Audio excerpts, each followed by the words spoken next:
Bismillahirrahmanirrahim. Assalamualaikum warahmatullahi wabarakatuh. Selamat pagi soleh-solehah kelas 2 SD Islam Amelia. Apa kabarnya nak? Alhamdulillah luar biasa, Allahu Akbar. Bertemu kembali dengan Ibu. Hari ini kita akan belajar tematik 2F, subtema 3, pembelajaran 3. Sebelum kita masuk ke pembelajarannya, marilah kita sama-sama membaca basmalah terlebih dahulu. Bismillahirrahmanirrahim. Mari kita lanjut masuk ke halaman 101. Ada kegiatan ayo membaca. Bacalah teks berikut ini. Pak Makmur adalah tukang kebun sekolah. Tugas Pak Makmur membersihkan dan merawat tanaman. Pagi ini Pak Makmur tidak bisa bekerja. Pak Makmur sakit. Ibu guru dan murid-murid membesuk Pak Makmur. Pak Makmur ditangani dokter sekolah sehingga segera diobati. Pak Makmur berterima kasih telah dibesuk oleh murid-murid. Setelah membesuk, ibu guru mengajak murid-murid kembali ke kelas. Ibu guru berkata bahwa hari ini tidak ada yang menyiram tanaman karena Pak Makmur sakit. Ibu guru mengajak murid-murid untuk menyiram tanaman di pekarangan sekolah. Murid-murid senang karena dapat ikut merawat tanaman. Murid-murid mengerti bahwa tanaman sangat penting buat keindahan sekolah. Jadi kalau di subtema 1 dan 2 kemarin kita membahasnya tentang hewan, nah di subtema 3 ini kita akan membahas tentang tanaman nih anak-anak ya. Siapa anak-anak ibu yang punya tanaman di rumahnya? Oke, bagaimana cara merawat tanaman? Diberi pupuk, lalu disiram dengan rutin ya. Kalau tanaman tidak disiram, maka dia akan layu dan bahkan bisa mati tanamannya. Oke, kita langsung saja ke kegiatan ayo berlatih di bawahnya. Nomor 1, siapakah Pak Makmur? Betul, tukang kebun sekolah. 2, mengapa Pak Makmur tidak bisa bekerja? Ya, karena sakit. 3, apa yang terjadi dengan tanaman di sekolah saat Pak Makmur sakit? Ya, tidak ada yang menyiram ya nak. 4, kemana ibu guru mengajak murid-murid? Betul, ke pekarangan sekolah. Terakhir, apa yang dilakukan murid-murid di pekarangan? Ya, mereka menyiram tanaman. Good job. Jangan lupa ditulis ya.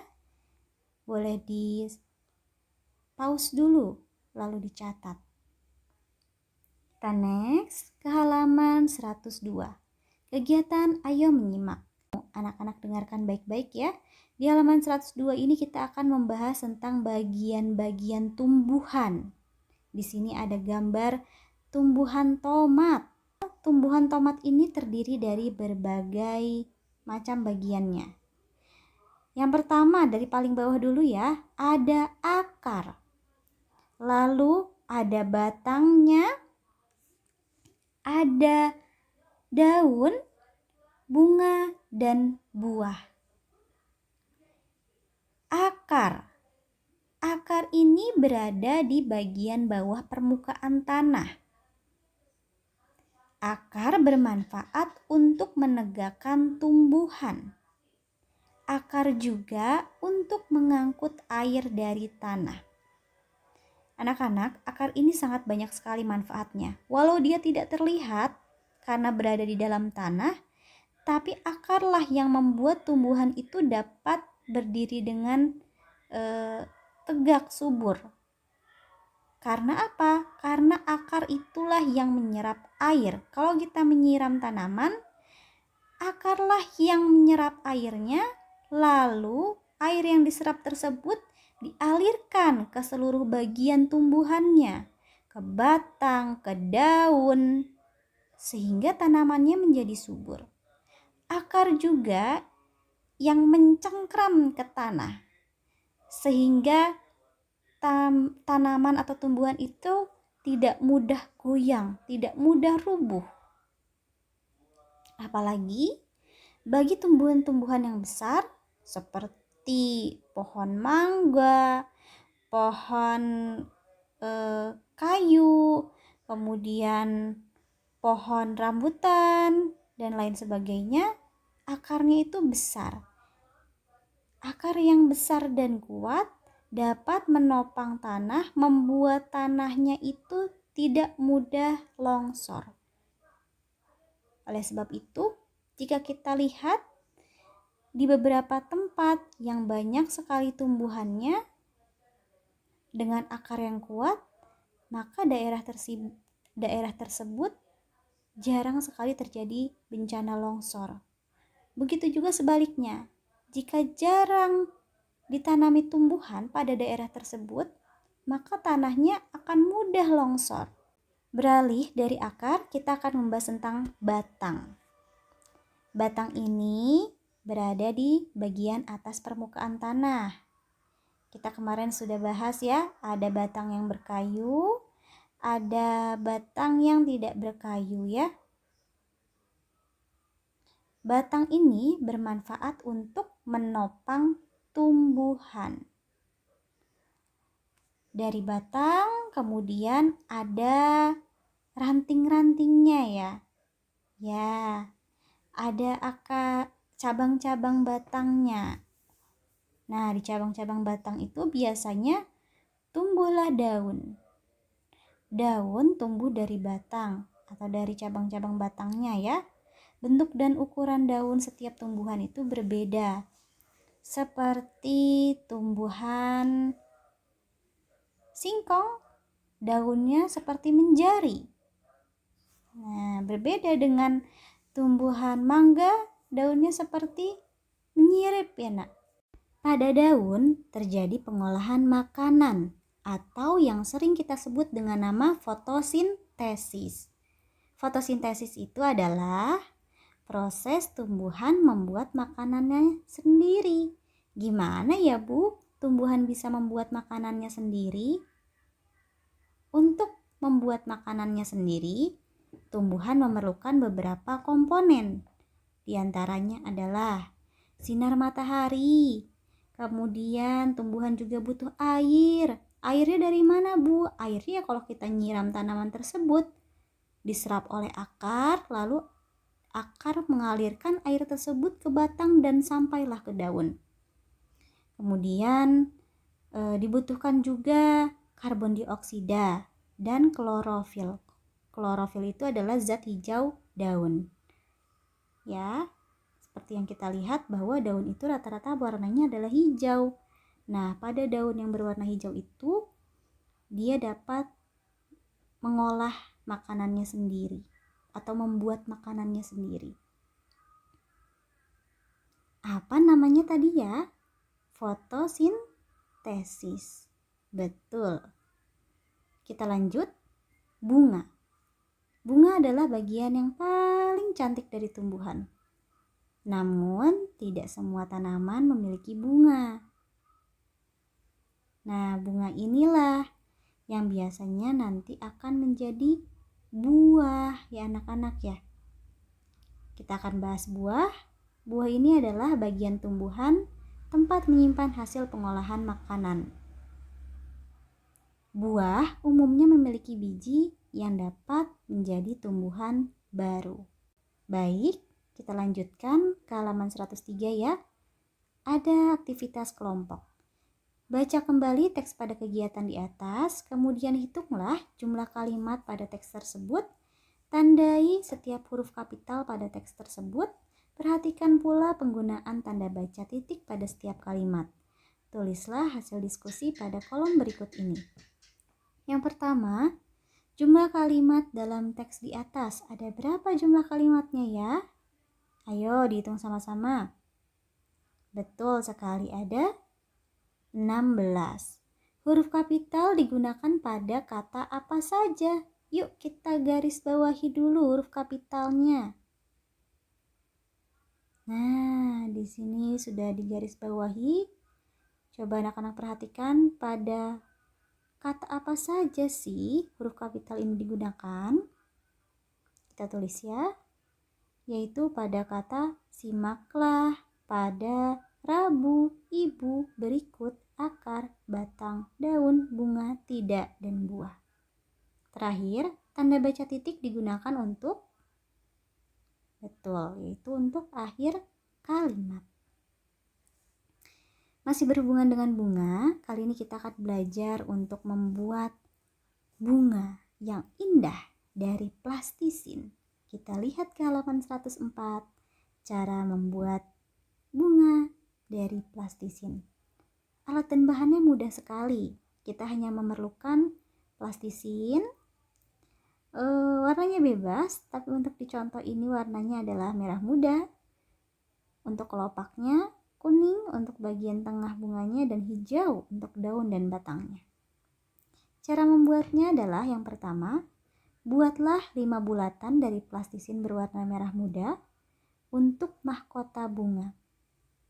Lalu, tekan bagian tengah bola membentuk mahkota bunga seperti yang tertera pada gambar paling atas ya. Langkah yang kedua, buatlah sebuah bola dengan alas yang datar menggunakan plastisin berwarna kuning. Ini untuk bagian tengahnya ya. Lalu ditempelkan di tengah-tengah mahkota bunga seperti pada gambar nomor 2. Cara yang ketiga, buatlah tali yang agak panjang sebagai tangkai bunga menggunakan plastisin berwarna hijau.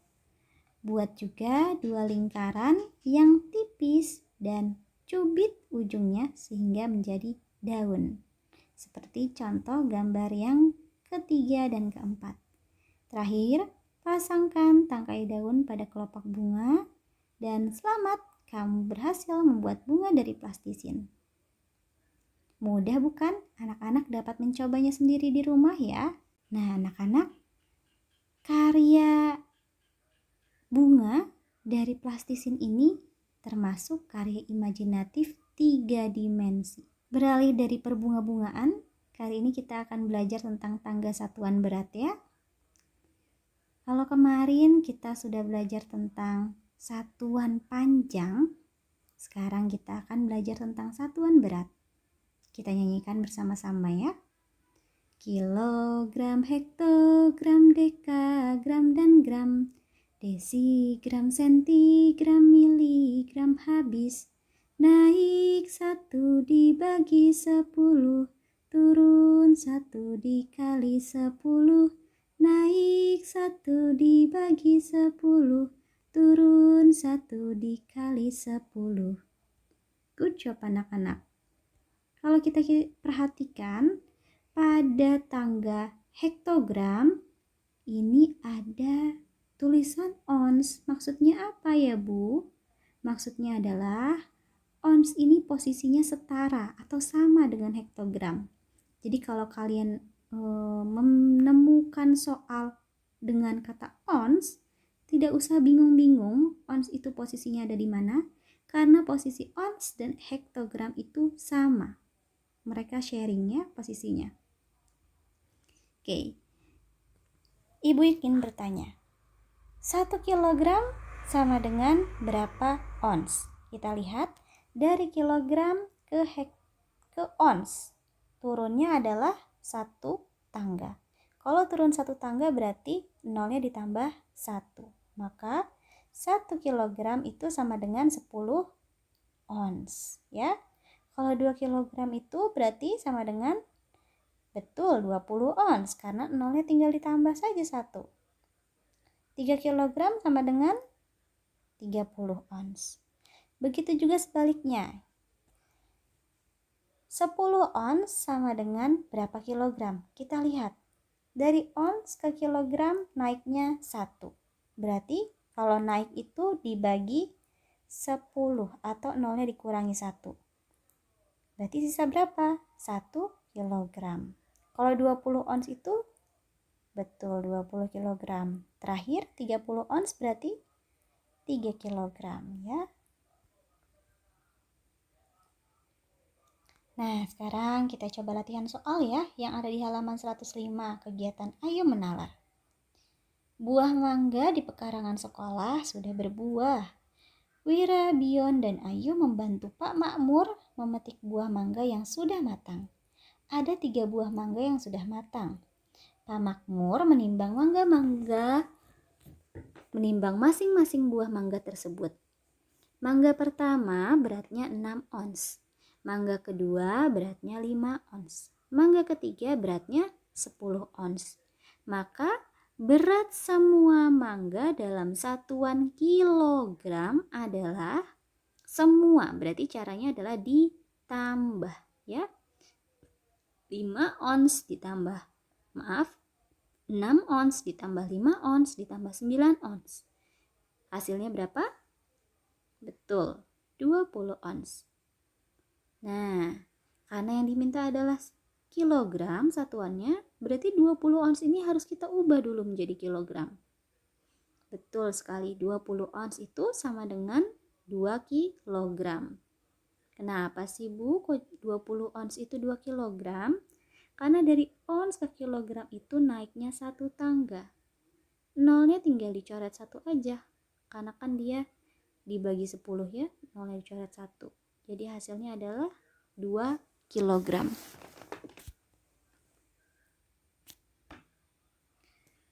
Lanjut, selesaikan permasalahan terkait kesetaraan satuan berat berikut. Nomor 1. Wira dan Bion memetik tomat di kebun sekolah. Wira menimbang tomatnya seberat 10 ons. Bion menimbang tomatnya seberat 20 ons. Berapa ons berat tomat Wira dan Bion? Di sini yang diminta satuannya adalah ons ya. Berarti tidak usah kita ubah nantinya. Oke? Langsung saja. 10 ons ditambah 20 ons sama dengan 30 ons ya. Kenapa ditambah Bu? Karena pertanyaannya adalah berapa ons berat tomat Wira dan Bion, dan berarti ditambah. Selanjutnya yang B, berapa kilogram berat tomat Wira dan Bion? Kilogram yang diminta, berarti nanti harus kita ubah menjadi kilogram satuannya ya. Di sini pertanyaannya adalah berapa kilogram berat tomat Wira dan Bion, berarti kita tambah. 10 ons ditambah 20 ons sama dengan 30 ons. Eits, belum selesai. Yang diminta satuannya kilogram. Berarti 30 ons ini kita ubah dulu menjadi kilogram. Menjadi 3 kilogram. Betul. Nomor 2. Ibu membeli beras 50 ons dan gula 20 ons. Berapa jumlah berat belanjaan ibu dalam satuan kilogram? Ya, jumlah. Ya, berarti ditambah. 50 ons ditambah 20 ons sama dengan 70 ons. Belum selesai sampai di sini karena satuan yang diminta adalah kilogram. 70 ons itu berapa kilogram? Betul, 7 kilogram ya. Kemudian yang ketiga, Ayu membeli wortel 1 kilogram, cabai 5 ons, dan telur 2 kilogram. Wah, satuannya berbeda-beda ya. Pertanyaannya, berapa jumlah berat barang belanjaan Ayu dalam satuan ons? Berarti yang dimintanya kan satuannya ons. Yang satuannya masih kilogram harus diubah dulu menjadi ons. Wortel 1 kilogram, ubah jadi ons menjadi 10 ons. Cabai udah ons, tidak perlu diapa-apain ya. Telur 2 kilogram itu sama dengan 20 ons. Nah, sekarang udah sama-sama ons semua nih. Baru bisa kita jumlahkan. 10 ons ditambah 5 ons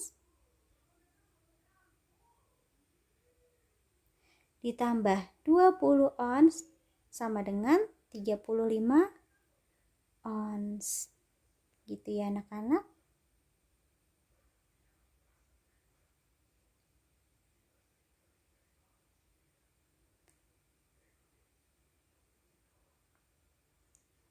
Terakhir, nomor 4 ada di halaman berikutnya. Nyatakan berat buah berikut dalam satuan yang sesuai. Pertama ada buah mangga. Kita samakan berat dalam satuan onsnya yaitu 10 ons. Anak-anak dapat ubah sendiri menjadi kilogram satuannya ya. Yang kedua ada pepaya, beratnya 15 ons. Terakhir ada pisang, beratnya 40 ons. Anak-anak tolong dikerjakan sendiri, diubah satuannya dari ons ini menjadi kilogram. Semakin anak-anak banyak berlatih, maka semakin kalian menjadi pintar dan dapat dengan mudah menyelesaikan soal seperti ini. Kegiatan pembelajarannya cukup sampai di sini. Terima kasih. Mari kita ucap hamdalah bersama-sama. Alhamdulillahirabbil alamin. Assalamualaikum warahmatullahi wabarakatuh.